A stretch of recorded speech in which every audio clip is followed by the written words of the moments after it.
All right, welcome back to The Explainer. Today, we're delivering a premium, institutional-grade market intelligence briefing drawn directly from the ShadowFox Weekly Market Outlook for August 16th, 2026.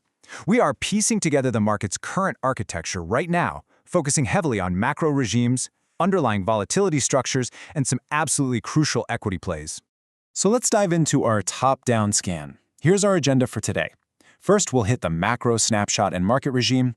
Number 2, sectors and Fed uncertainty. 3, we'll look at the Q2 earnings disconnect. 4, some specific AI and consumer stock plays. And finally, number 5, Best Buy's recent strategy shift. Let's get right into it. Starting off with Section 1, our macro snapshot and the current market regime. Before we look at the week ahead, let's just make sure we're all on the exact same page about what a market regime actually means for retail investors and active traders trying to gauge this current environment.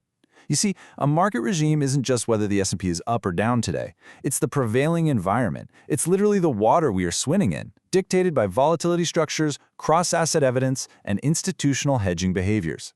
Knowing the regime tells you whether you should be playing for breakouts, mean reversion, or just sticking to defensive positioning. Now, our sources indicate that while the regime-level analysis is currently underway, we've got our market snapshot and our U.S. equity market regime readout. There's a glaring data gap here. Specific quantitative inputs and directional bias are pending raw data access. And listen, as an institutional-grade scan, we do not guess at options, open interest concentrations, or volatility levels when the data is locked. We visibly note the gap, like we are doing right here, and we prepare for multiple scenarios to unfold. We establish our base case, upside breakout figures, and downside volatility thresholds based only on the cross-asset evidence we actually have on hand.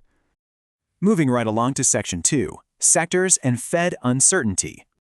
We're seeing a really fascinating narrative pivot right now, with the Federal Reserve staying completely quiet and the catalyst calendar really lacking any solid central bank guidance. You kind of have to ask yourself, what on earth is keeping stocks afloat? Well, the market naturally loses its macro anchor in this situation, so investors are desperately looking to fundamental safety and corporate earnings to keep things propped up.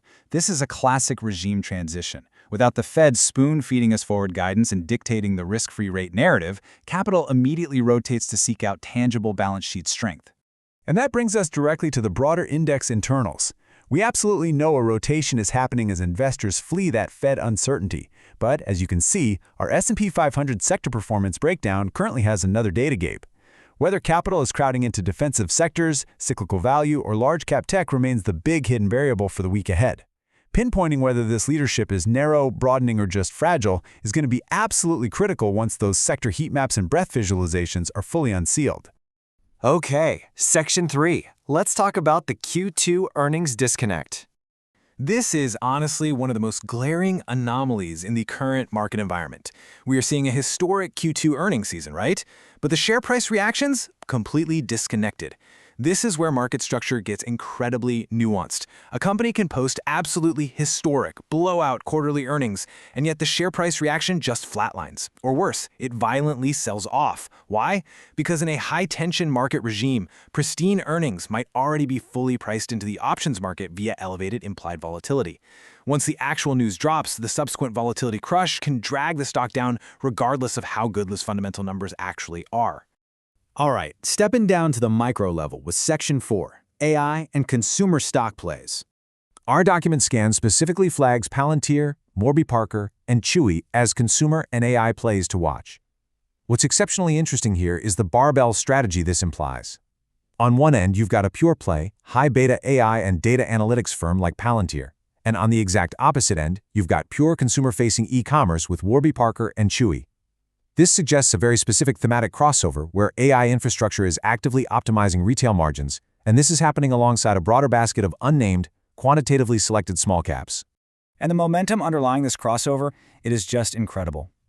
Our sources explicitly state that these AI-picked small-cap stocks are already up 39% and 34% month-to-date.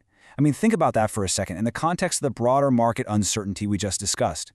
While the S&P 500 might be struggling with a disconnected earnings reaction and Fed silence, under the surface, quantitative stock-picking models are finding massive alpha. It just proves that identifying the correct micro-trend is every bit as critical as navigating the macro regime. Finally, wrapping up our themes with Section 5, Best Buy's strategy shift. We are seeing a really fascinating paradox play out in traditional retail with Best Buy right now.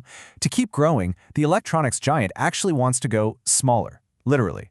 Maintaining massive physical warehouse-style stores is a total margin killer in today's environment, so by actively shrinking their physical footprint, utilizing smaller, way more efficient store models, and leaning heavily into omnichannel logistics, they are protecting their balance sheet to maintain overall growth.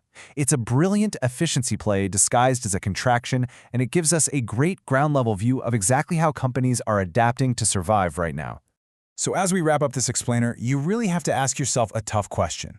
How are you going to navigate the volatility given these overlapping narratives? The Fed is completely quiet, earnings reactions are disconnected from reality, AI-picked small caps are somehow surging, and major retailers are shrinking just to survive.